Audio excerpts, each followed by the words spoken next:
Viewers, आज हम इस वीडियो में पढ़ेंगे कोण के बारे में, क्योंकि इस वीडियो में जो हम कुछ बेसिक्स करने वाले हैं।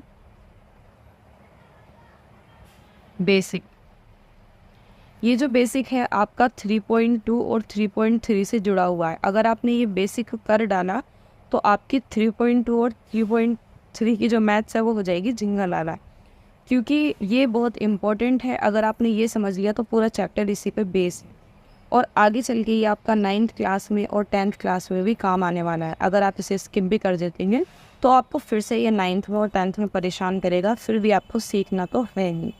तो आज हम ये बेसिक सी चीज़ें कर लेते हैं, उसके बाद फिर मैं आपको 3.3 कराऊंगी, जिससे कि वो आपको बहुत आसानी से समझ में आ जाए। तो देखिए, सबसे पहले हम समझते हैं कि हमें दिया हुआ है समचतुर्भुज। जो भी हम पढ़ेंगे हम समचतुर्भुज के जो एंगल होते हैं उनके बारे में पढ़ेंगे। पहले समझो चतुर्भुज का क्या मतलब होता है। चतुर्भुज का मतलब होता है चार भुजाओं वाला, जैसे कि ये है। वैसे तो इसको समलंब कहते हैं, लेकिन जैसे कि इंसान होते हैं ना, सभी इंसान है, लेकिन सबकी वैरायटी अलग है। कहने को तो सारे इंसान हैं, किसी को हम लड़का कहते हैं, किसी को लड़की, किसी को बच्ची, किसी को औरत, किसी को लड़की, किसी को काला गोरा, उसमें वैरायटियाँ आ जाती है ना। ऐसे ही कहने को तो ये सारे के सारे सारे के सारे चतुर्भुज ही हैं, लेकिन सबकी अपनी अपनी वैरायटी होती है। जैसे इसे समलंब कहते हैं, इसे कुछ और, ठीक है। ये आयत है, ये वर्ग है, तो ये सब चतुर्भुज है। जिसकी चार भुजाएं हैं वो चतुर्भुज है, ठीक है। ये तो 3 बन गई, ये नहीं है। ऐसा भी चतुर्भुज है, ठीक है, चतुर्भुज है क्योंकि चार भुजाएं हैं। लेकिन बात करें सम चतुर्भुज की, तो ये सारे के सारे सम चतुर्भुज नहीं हैं। सम का मतलब ये होता है कि जिसकी आमने सामने की भुजा बराबर हो। आप बताओ, ये भुजा इसके बराबर है? नहीं। ये देखो कितनी छोटी है, ये बड़ी है, ये लंबी है, ये टेढ़ी है, तो ये सम चतुर्भुज नहीं है। ये भी नहीं है, आड़ा टेढ़ा है। ये भी, इसकी ये भुजा अलग है, ये लंबी है, नहीं है। ये है, हाँ ये है, आमने सामने की बराबर है, आमने सामने की बराबर है। इसमें ये आमने सामने की भुजाएं बराबर हैं और ये वाली इसके बराबर है। इसमें ये दोनों बराबर हैं, ये दोनों बराबर हैं। तो यानी कि जिसकी आमने सामने की दो भुजाएं बराबर हों वो हमारा कहलाएगा समचतुर्भुज। और समचतुर्भुज के बारे में मैं इतना ज्ञान इसलिए दे रही हूँ क्योंकि हमारे चैप्टर में समचतुर्भुज के बारे में ही दिया हुआ है। तो बना लेते हैं हम अब एक बड़ा सा समचतुर्भुज और उसके एंगल्स के बारे में समझेंगे कि कौन से एंगल में क्या होता है। तो ये भी एक समचतुर्भुज ही होता है जो मैं बना रही हूँ, ठीक है। ये एक समचतुर्भुज है, बना लिया हमने। अब इसके एंगल, ये इसके एंगल हो गए। इसका एक नाम रख दो, ठीक है। आप चाहे तो इना, मीना, डीगा, रीना, सीमा, मीना, पूजा कुछ भी रख सकते हैं। फिर आपको ही प्रॉब्लम होगी बार बार पूजा प्लस मीना, मीना प्लस टीना। तो इससे अच्छा है हम ABCD नाम रख देते हैं, ABCD, जिससे हमें लिखने में भी प्रॉब्लम ना हो और पढ़ने में भी प्रॉब्लम ना हो। इतने बड़े बड़े नाम ऐसे अच्छा लगेगा, कौन, पूजा, फिर एक कौन लिखोगे आप, उसमें मीना, ऐसे बड़े बड़े कौन अच्छा नहीं लगेगा। हम ABCD नाम रख देते हैं, ABCD आसान हो जाएगा। आप चाहे तो काखा गा भी नाम रख सकते हैं। खैर, हम आते हैं अपने क्वेश्चन पर। तो इसमें 4 एंगल होते हैं क्योंकि 4 भुजाएं हैं। तो ये जो आमने सामने के एंगल होते हैं ना, ऐसे जैसे A के सामने कौन सा एंगल है, कौन C। तो ये जो आमने सामने के एंगल होते हैं ये एक दूसरे के बराबर होते हैं। कौन A बराबर होगा कौन C के, और इस एंगल को हम कहते हैं समान कोण, ठीक है। कौन सा कोण? समान कोण, कि ये एक दूसरे के समान होते हैं। इनको समान कोण, या फिर इंग्लिश में हम इनको अपोजिट एंगल भी कहते हैं। कौन से एंगल? Opposite angle. ऐसे ही आप फिर से मुझे बताइए कि B किसके अपोजिट हो जाएगा? B अपोजिट होगा D के। तो यानी कि एंगल B बराबर होगा एंगल D के। तो ये भी कौन से हैं? अपोजिट एंगल, यानी कि समान एंगल, एक दूसरे के समान है। समान क्यों? क्योंकि इनकी वैल्यू ना इस प्रकार से निकलती है। जैसे कि मान लो ये वाला एंगल 110 डिग्री का है, तो ऑटोमेटिक B कितने का हो जाएगा? 110 का। B हमें निकालना है। मान लो B का नाम हमें एंगल X दे दिया गया है कि B का मान निकाल लो, तो हमें पता है कि B 110 डिग्री है। क्योंकि हमें यहाँ पे D दिया हुआ है, तो हम ऐसे लिख देंगे एंगल B बराबर एंगल D, कि ये दोनों एक दूसरे के बराबर हैं। ब्रैकेट में लिख देंगे समान कोण, कारण देंगे कि हमने इन दोनों को बराबर क्यों किया है, तो यहाँ पे ब्रैकेट में लिख देंगे समान कोण। बी की जगह क्या लिख देंगे, बी की जगह हमें एक्स दिया हुआ और डी की जगह क्या लिख देंगे 110, यानी कि एक्स की जो वैल्यू है वो 110 आ गई। ऐसे ही अगर ये वाला कोण हमें 130 का दिया है तो ऑटोमेटिक सी जो है वो 130 का हो जाएगा। क्यों? क्योंकि ये समान कोण है और समान कोण एक दूसरे के समान होते हैं। जितना एक कोण होगा उतना ही दूसरा कोण भी होगा। इसके बाद दूसरा एंगल देख लेते हैं।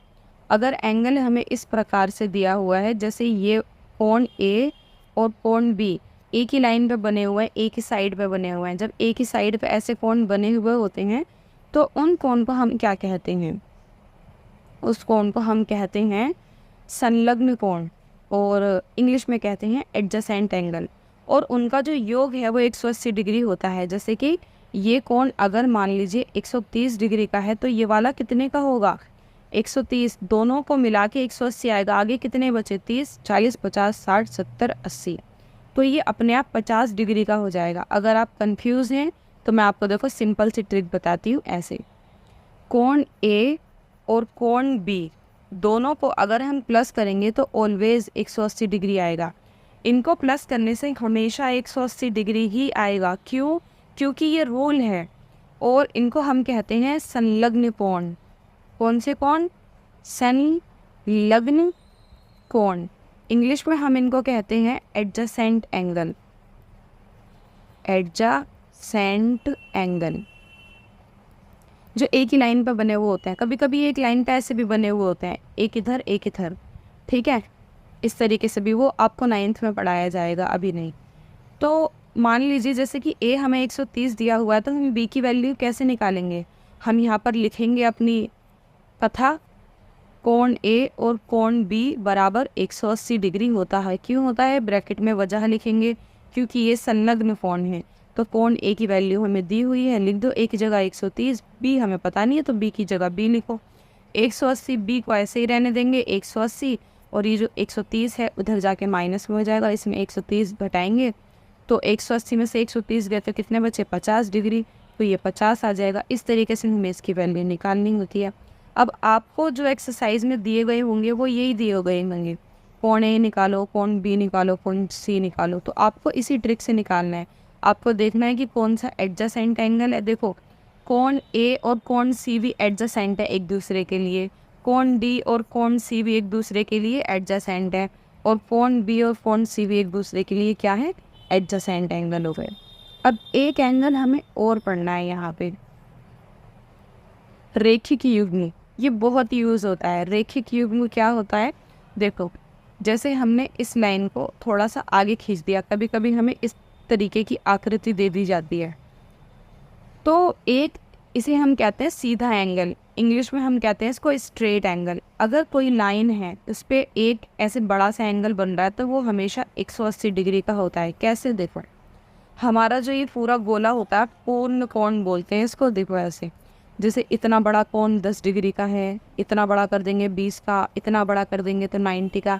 ऐसे इसको खोलते जाएंगे 110, 120, 130, ऐसे मान लीजिए पूरे प्रकार को आप खोलते जा रहे हैं। खोलते खोलते जो वो 2 सुई वाला प्रकार आता है ना, एक के ऊपर एक रख दिया आपने 2 सुई, तो वो पूरा खुल गया। जब वो पूरा खुल जाता है तो वो 360 डिग्री का होता है।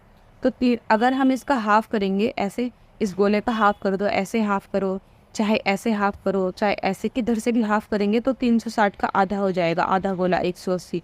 और इसका पाव कर देंगे यानी कि और भी ज़्यादा हाफ, तो और ज़्यादा हाफ ऐसे होगा ना, इसलिए हमारा ये वाला एंगल 90 डिग्री का होता है। ऐसे वाला जो होता है वो 90 का, वो 180 का भी हाफ हो जाता है। तो यहाँ पे आपको याद रखना है कि अगर हमें कोई ऐसे सीधी रेखा दी हुई है, उस पर कोई भी एंगल होता है तो उसे 180 डिग्री का कहते हैं। वो 180 डिग्री का ही होता है। मान लीजिए हमें कोई लाइन दी हुई है और उस पर एक ऐसे एंगल दिया हुआ है। मान लीजिए एक एंगल हमें 50 डिग्री का दिया हुआ है, 150 का मानिए, 50 कम हो गया। तो दूसरा एंगल हम कैसे निकालेंगे? हमें पता है कि ये पूरा का पूरा कितने का होता है, 180 का।